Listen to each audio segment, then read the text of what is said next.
사랑합니다. 네, 반갑습니다.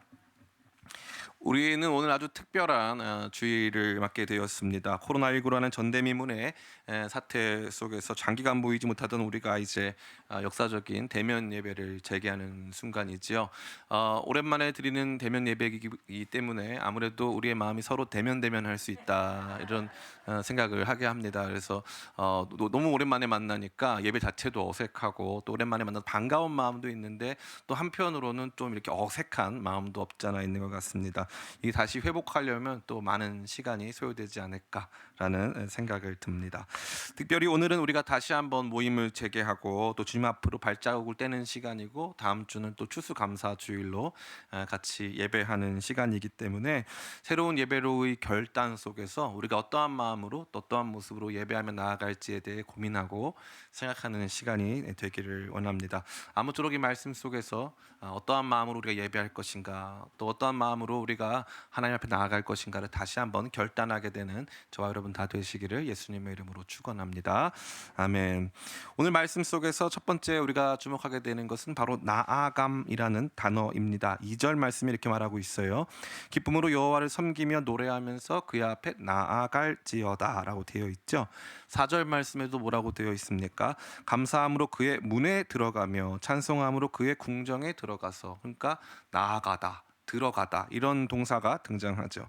우리 한국말에는 나아가다 들어가다가 다르게 표현되어 있으니까 다른 동사인가 보다 할 수 있는데 모든 게 다 똑같습니다. 히브리어로 보라고 하는데 걸어서 들어가는 것을 의미합니다.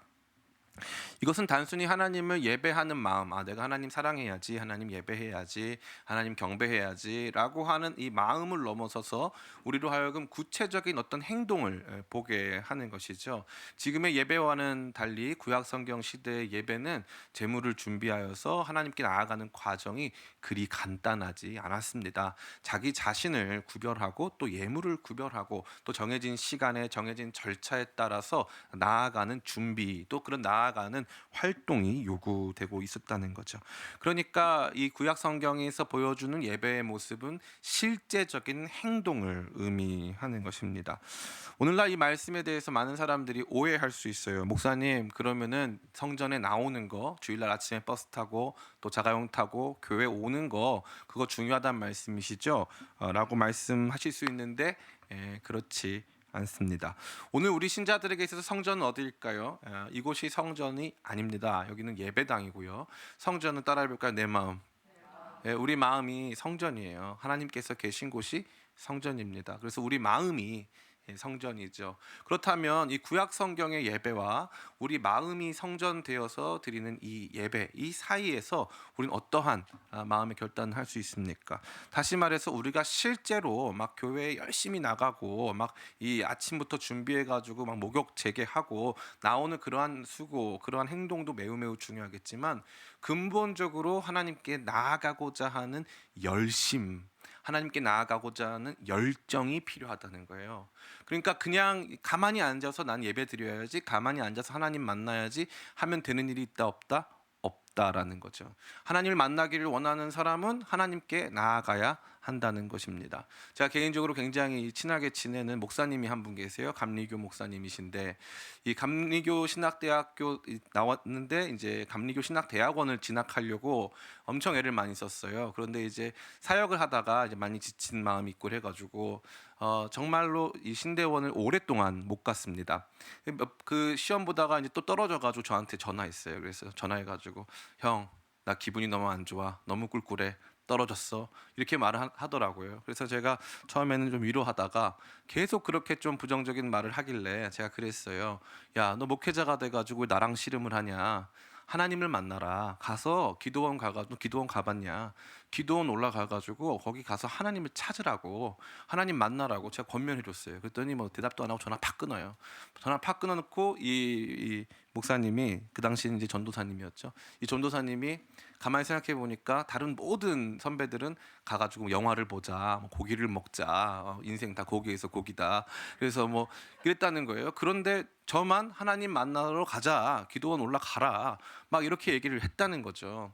그러니까 이 목사님이 참 그 말 듣고 보니까 맞는 것 같아가지고 차를 몰고 저 이 경기도 이 가평 청평에 있는 이 그 금식기도원으로 가는데 가다가 하나님을 만난 거예요.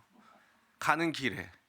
그래서 그때 180도 변화돼 가지고 사역 다 내려놓고 1년 동안 평신도로 그냥 오늘리 교회 가가지고 다시 훈련 받고 지금은 어엿한 이제 목사님이 되셔서 좀 있다가 강남에 위치한 큰 교회 담임 목사님이 될 텐데, 그렇게 놀라운 변화가 일어난다는 거죠. 언제? 행동하기 시작할 때, 마음으로 열정을 품고 주님 앞에 나아가기 시작하는 그 순간. 또 우리 교회에서 이제 토요일마다 엘토토 미니스트리라고 하는 이 단체가 와서 예배를 드립니다. 굉장히 많은 분들이 오고 계시고 열정적으로 모이시고, 원래 2시부터 모이는데 아침 9시부터 막 예배하고 막 기도하고 아주 대단하더라고요. 근데 거기가 어떤 곳이냐면은 이제 케냐에 가면 고로고초라고 하는 쓰레기 마을이 있어요. 이 쓰레기 마을에서 선교하시는 분이신데, 이 선교사님은 이제 국내 유수의 좋은 대학, 이제 스카이 대학 중에 하나 나오시고, 그 학원, 아주 강남 대치동에 유명한 학원이 있는데 그 학원 원장님이셨어요. 근데 이제 맨날 어디를 다녔냐면은 이제 자기 생활은 굉장히 질서가 잡혀 있는 생활이었다고 하더라고요. 그래서 학원, 술집, 집 이렇게 늘 이렇게 똑같은 질서를 가지고 살았다는 거예요. 그랬는데 어느 날 집에 와 보니까 와이프가 울고 있고 애가 울고 있더라는 거예요. 그래서 넌 왜 우냐? 그랬더니 이 다큐멘터리를 봤는데 케냐의 쓰레기 마을에 아이들이 살아가는 그 모습을 보고 막 눈물이 나더라는 거예요. 그래서 처음에 야, 우리가 돈이 좀 있으니까 좀 도와주자 그랬다는 거죠. 그런데 처음에 이렇게 도와주다가 보니까 아니라고 사모님이 우리가 가야 될 것 같다고 거기로, 그렇게 이제 마음에 감동이 돼가지고 어머 어떻게 갈 거냐 그랬더니 사람들이 선교사가 되면은 케냐에 갈 수 있다. 그럼 선교사는 어떻게 돼야 되냐 그랬더니 하나님을 만나면 된다. 그래가지고 이 선교사님이 이 기도원에 들어가서 이제 기도 골방에 들어가서 기도를 하고 하나님 찾는데 하나님 안 계시더라는 거예요. 그래서 골방 앞에 나와서 담배를 한번 피고 하나님이 안 계신 것 같다라고 생각을 하다가 다시 들어가서 기도하다가 하나님을 만난 거예요. 너무 신기하잖아요. 그러니까 진짜 하나님 앞에 나아간다는 것, 진짜 예배한다는 건 그냥 예배당 와서 내가 교회 가야지 이런 수준이 아니라, 여기 보니까 기쁨으로 나아가고 그의 궁정에 들어가고, 예? 그분의 문을 통과하고 하는 이런 행동, 그러한 열심을 보여주고 있는 그런 액티브한 단어들이 등장한다는 건 우리 모두로 하여금 하나님을 향한 거룩한 열심, 그래서 영성은 곧 행동이다, 영성은 곧 열심이다라는 것을 저와 여러분 가운데 보여주는 것입니다. 그러기에 이제 다시 시작되는 이 대면 예배가 더 이상 대면하지 않도록, 성도들 가운데 대면하지 않고 하나님께 나아가는 일이 대면하지 않도록 하기 위해서 우리 자신이 다시 한번 그분 앞으로 나아가고 그의 문으로 들어가고 그분 계시는 그 궁정에 들어가겠다라고 하는 거룩한 열심과 열정을 회복하게 되시기를 간절히 바랍니다.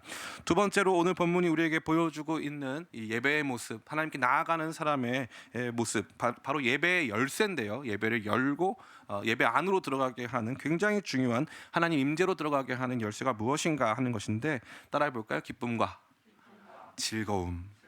1절과 2절 같이 한번 읽어보겠습니다. 시작. 온 땅이여 여호와께 즐거운 찬송을 부를지어다. 기쁨으로 여호와를 섬기며 노래하면서 그의 앞에 나갈지어다. 아멘. 여기 보니까 즐거운, 기쁨, 노래, 이와 같은 단어들이 아주 많이 등장합니다. 또 4절은 뭐라고 말합니까? 제가 읽어드리겠습니다. 감사함으로 그의 문에 들어가며 찬송함으로 그의 궁정에 들어가서 그에게 감사하며 그의 이름을 송축할지어다. 아멘. 어찌 보면 우리는 이것을 당연한 것으로 여기기 쉽습니다. 우리에게 익숙한 말이기 때문이죠. 그러니까 예배할 때 즐거운 마음으로 해야지, 기뻐하는 마음으로 해야지, 찬송과 감사가 있어야지, 이거 우리한테 아주 익숙한 말일 수 있다는 것입니다. 하나님께 예배하는 우리가 가져야 하는 근본적인 감정은 바로 기쁨과 즐거움이에요. 그런데 이거 문제가 뭐냐면, 이거 다 아는데 기쁨과 즐거움으로 해야 된다는 거 다 아는데 기쁨과 즐거움이 없다는 것이죠. 정작 그 안에서 영적인 유익을 제대로 느끼거나 체험해 본 적이 많이 없다라는 것이에요. 어저께 어떤 목사님과 대화하면서 제가 그런 말씀을 드린 적이 있어요. 자녀가 부모님을 위해서 밥을 준비하는 거예요. 우리 자녀들이, 특별히 저희 조카가 있는데 조카가 초등학교 5학년인데 벌써 혼자 라면을 다 끓인답니다. 그래서 자기가 막 음식을 준비해가지고 저희 어머니께 드리기도 하고 한다는데, 이제 자녀가 이제 부모님을 위해서 또 어른들을 위해서 음식을 막 준비하는데, 음식 준비하면서 애가 울고 있어요. 왜요? 하기 싫어서. 그런데 이렇게 하는 게 착한 아이여가지고 이렇게 하는 게 착한 아이이기 때문에 내가 하겠다. 그렇게 해가지고 하는데 너무 힘들고 어려워서 막 울면서 그걸 막 감당하는 거예요. 근데 밥이 엄청 맛있어. 울면서 했는데 밥이 진짜 맛있어요. 얘가 태어나봤더니 이연복 셰프로 태어난 거예요. 밥이 너무 맛있는 거예요. 얘가 어떻게 이걸 할 줄 대단하다. 웍질이 장난이 아니에요. 너무 잘하네. 너무 맛있어. 그럼 어떻게 되겠어요? 부모님이 야, 그래 너는 울면서 했지만 난 진짜 맛있다. 이렇게 할 수 있는 부모님이 있을까 없을까요? 없죠. 그런 부모가 어디 있어요? 반대로 자녀가 음식을 준비합니다. 그런데 너무 즐겁고 행복하게 하는데 맛이 진짜 없어요. 정말 건들지 마, 다시는 너 이거 하지 마라고 말해주고 싶은 마음이 있어요. 그런데 얘가 너무 기쁘고 즐겁게 하니까 그게 너무 고맙고 그게 너무 좋은 거예요.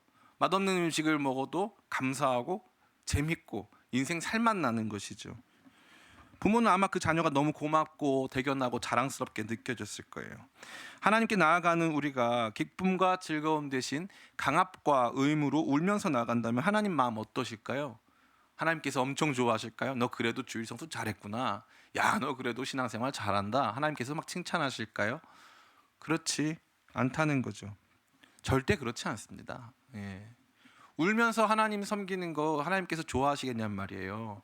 막 안 하고 싶은데 막 어찌 됐건 막 해야 하니까 강압적으로 하는 게 과연 좋다라고 말할 수 있냐 말입니다. 제가 기쁨의 교회를 개척하면서 교회 이름을 기쁨의 교회로 정했어요. 그것은 제가 양보하고 싶지 않은 것이 하나 있다는 것이었죠.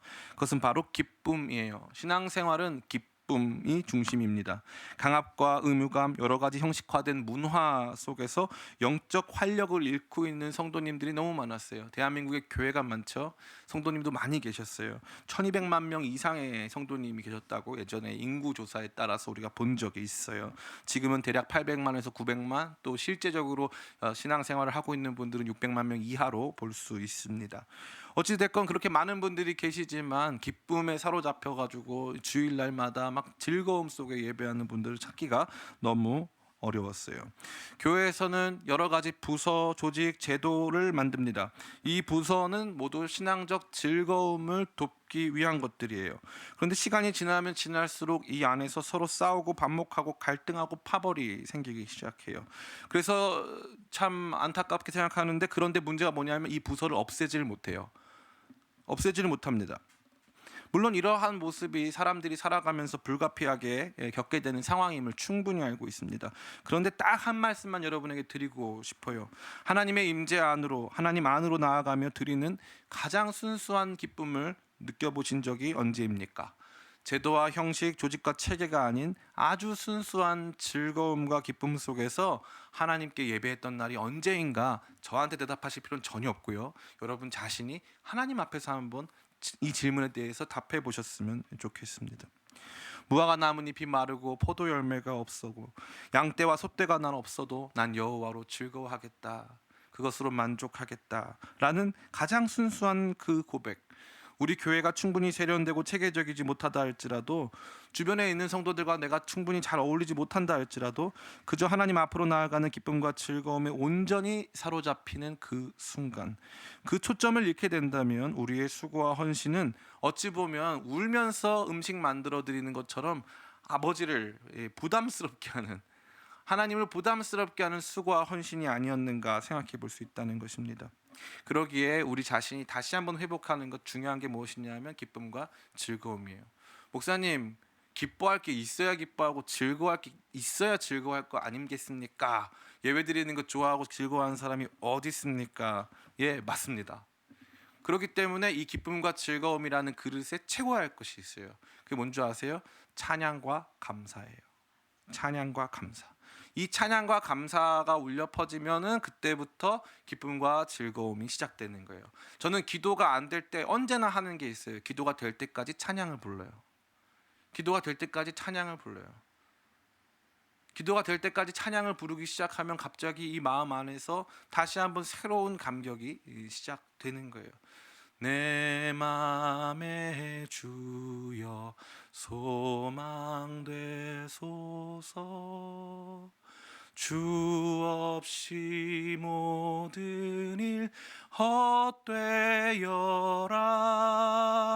밤에나 낮에나 주님 생각, 잘 때나 깰 때 함께 하소서.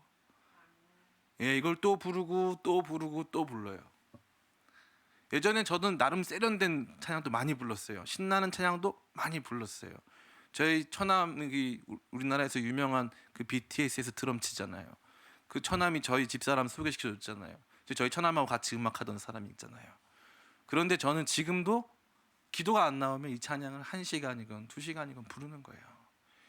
감사와 찬양, 주님을 향한 내 마음을 세팅하고 내 마음을 준비시키는 데 있어서 이 찬양과 감사가 주는 유익이 굉장히 커요. 왜냐하면 이 찬양이 우리의 공간을 형성하거든요. 우리가 하나님 앞에 나아갈 수 있는 공간을 딱 형성하는 거예요. 마치 무슨 체육관처럼, 마치 우리가 공부할 수 있는 독서실처럼 이 찬양이라고 하는 공간이 나를 채우기 시작하면 그때부터 내 마음 안에 하나님께서 임하실 수 있는 임재의 좌소가 펼쳐지고요, 내 마음 안에 하나님의 성전이 펼쳐지기 시작하는 거예요. 그래서 찬양이 없어지면, 찬양이 마르기 시작하면 영적 활력과 기쁨과 즐거움이 마르기 시작하는 거예요. 저는 여러분들에게 감히 말씀드립니다. 이 찬양과 감사가 여러분 가운데 회복되지 않으면 하나님과의 만남, 하나님께 나아가는 기쁨과 즐거움이 회복될 수 없습니다. 그러기에 저는 여러분들이 이 찬양과 감사의 즐거움, 찬양과 감사를 여러분의 즐거움과 기쁨의 내용으로 삼으시기를 간절히 축원합니다. 여기 참 흥미로운 부분이 하나 등장해요. 4절에 감사가 2번 등장하는데 이 어떻게 등장하는지 한번 보시길 바랍니다. 4절 같이 한번 읽어보겠습니다. 시작. 감사함으로 그의 문에 들어가며 찬송함으로 그의 궁정에 들어가서 그에게 감사하며 그의 이름을 송축할지어다. 아멘. 상상해 보세요. 그의 문에 들어간다고 했어요. 공간과 공간이 바뀌는 거죠. 그의 문에 들어가는 거예요. 그러면 처음에 감사함을 가지고 enter his gate with thanksgiving, 감사를 가지고 문으로 들어간다 그랬어요. 그런데 들어가서 그 뒤에 보면 그의 궁정에 들어가서 그에게 뭐 한다 그랬어요? 감사한다 그랬어요. 흥미롭잖아요. 감사로 들어갔는데, 감사가 열쇠인데 들어가서 뭐 한다? 또 감사한다 이거예요. 감사를 시작했는데 이 감사의 마지막 또 감사다 이거죠. 이게 아주 흥미로운 것이 아닐 수 없습니다. 저는 이것을 뭐라고 표현드리냐면요, 다른 것이 아니라 바로 감사가 하나님의 임재 안으로 들어가는 열쇠이자 하나님의 임재 속에서 우리가 모든 은혜를 누리게 하는 자물쇠다 이거예요. 감사로 열고 감사로 잠그는 거예요. 은혜를 감사로 열고 감사로 잠근다 이거예요. 들어가서도 감사, 들어갈 때도 감사. 이 감사가 우리의 전 신앙을 완전히 사로잡는다 이거예요. 감사가 없이는 아무것도 되어지지 않는다는 거예요. 감사가 예배의 알파와 오메가가 됩니다. 처음과 끝이에요. 감사가 예배로 들어가는 서론이고 본론이고 결론이 된다는 것입니다. 감사 없이는 우리의 신앙이 점철될 수가 없다라는 것이죠. 이 감사하는 모습이 얼마나 좋습니까? 얼마나 아름답습니까? 신앙의 중심엔 바로 이것이 있다라는 거예요. 자, 오늘 본문의 3번째 내용. 그렇다면 이 찬양과 감사의 내용, 도대체 목사님 무엇을 감사하고 무엇을 찬양한다는 말입니까? 예, 아주 좋은 질문이에요. 제가 있지만 굉장히 좋은 질문입니다. 그것은 바로 하나님의 어떠하심을 찬양하고 감사한다는 거예요. 3절 말씀 같이 한번 읽어보겠습니다. 시작. 여호와가 우리 하나님이신 줄 너희는 알지어다. 그는 우리를 지으시니요 우리는 그의 것이니 그의 백성이요 그의 기르시는 양이로다. 아멘. 잘 보세요. 뭘 하라고 명령했습니까? 알아라라고 명령했어요. 알아라. 뭘 알아라? 여호와가 우리 하나님이시다. 하나님, 여호와는 우리 하나님의 이름이죠. 세상에 이 영어로 하나님을 갓이라고 하지 않습니까? 그러면 우리 하나님이 어떤 갓입니까? 예? 이 이슬람은 자기들의 갓을 알라라고 부르죠. 예? 알라라고 불러요. 그런데 우리 하나님은 누구다? 여호와 하나님 어떤 분이시다? 스스로 계신 분. 스스로 계신 여호와 하나님, 오직 한 분이신 그 하나님이 누구 하나님이다? 우리 하나님이다 이거예요. 이거가 감사의 제목, 찬양의 제목, 우리의 즐거움의 이유가 된다는 거예요.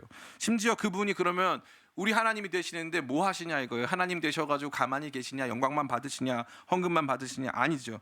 그는 우리를 지으신 이요, 우리는 그의 것이니 그의 백성이요 그의 기르시는 양이로다. 우리가 그분의 소유가 됐다는 거예요. 하나님이 계신데, 유일하신 하나님 한 분이 계신데, 그분이 남의 하나님이 아니라 우리 하나님이시고, 그분이 우리의 목자가 되시고 우리의 주인이 되시고 우리를 지으시고 창조하신 분이시다라는 거예요. 이것은 우리로 하여금 이 예배가 궁극적으로 우리를 어디까지 인도하는지를 보여주는 거예요. 그러니까 경지에 오르는 거죠. 처음에 예배당에 입구에 들어갈 때 열심을 가지고 막 가는 거예요. 기쁨과 즐거움을 감사와 찬양으로 채워서 들어갑니다. 들어갔더니 우리가 발견하게 되는 것이 무엇이냐? 그 예배의 목적, 궁극적인 그 지점이 어디냐? 주님을 아는 것이에요. 주님을 경험하고 아는 것, 체험하는 것. 그분이 우리의 하나님이시라는 사실을 알고 경험하고 체험하고, 우리는 그분의 백성이고 그분의 양떼여서 그분의 손으로 보호하심을 받고 공급하심을 받고 인도하심을 받는다는 것을 알게 된다는 거예요. 이게 신자들이 예배 가운데서 누리게 되는 체험이에요. 예배하지 않을 때 우리는 이 정글가도 같은 세상 속에 나 혼자 살려고 애를 써요. 근데 예배했더니 뭘 경험합니까? 나를 지으신 이가 하나님, 나를 지으신 이가 하나님, 나를 부르신 이가 하나님, 나를 부르신 이가 하나님, 나를 보내신 이도 하나님, 나의 나 된 것은 다 하나님 은혜라. 내가 왜 여기 태어났는지, 내가 왜 이러한 모습인지 알게 되는 거예요. 알게 되는 거예요. 저는 우리 기쁨의 교회 모든 성도님들이 그렇게 알게 되셨으면 좋겠습니다. 저희 아버지는 고아였어요. 아버지가 고아인데 이 아버지의 이 이름이 어디서 왔는지, 아버지가 어디서 왔는지 알지 못해가지고 제가 지난 3월달에 이 구청 또 시청 또 학교 이런 데 전화하면서 우리 아버지가 어떤 사람인지 알아보려고 했어요. 근데 우리 아버지랑 저랑 이 혈연 관계를 증명할 수 있는 내용이 없다고 해가지고 저희 아버지가 있는 저 옛날 용미리 묘지에 전화해가지고 아버지 시신이 있냐고 물어봤더니 우리 무연고 묘지로 돼가지고 다 화장했다는 거예요. 그러면 우리 아버지랑 저랑 DNA상 맞출 수 있는 것이 아무것도 없어서 그 아버지가 내 아버지인지를 알 수가 없다는 거예요. 알 수가 없다는 거예요. 그때 제가 발견했어요. 아, 나는 잡초구나. 나는 어디서부터 왔는지를 알지 못하는 잡초구나. 그걸 발견했어요. 바람이 불어서 그냥 여기에 심겨진 잡초 같은 인생이구나. 그걸 발견했어요. 그러고 났는데 기도하는 과정에서 하나님이 저한테 이렇게 말씀하시는 거예요. 나를 지으시니까 하나님, 나를 부르시니까 하나님. 험한 세상 속에서 어디 하나 기댈 곳 없는 잡초 같은 인생인 쟤인데 하나님께서 말씀하시는 거예요. 내가 너를 지었고 내가 너를 불렀고 내가 너를 보낸다. 내가 너의 아버지다. 그게 저에게 주는 능력, 그 힘은 이루 말로 할 수 없어요. 때때로 예배하지 않을 때, 때때로 저 혼자 험한 세상에 던져졌다고 생각이 들 때 그 쉽게 잊어버려요. 그런데 다시 예배 가운데 나왔을 때, 다시 하나님의 임재 앞에 있을 때 다시 이 찬송이 제 안에 울려 퍼지기 시작해요. 사람들이 널 뭐라고 부르건, 사람들이 너가 얼마큼 부족한 존재인지 다 드러낸다 할지라도 내가 너를 지었고 내가 너를 불렀고 내가 너를 보냈다. 너는 내 것이다. 예배의 궁극적 지점에 바로 이것이 있는 거예요.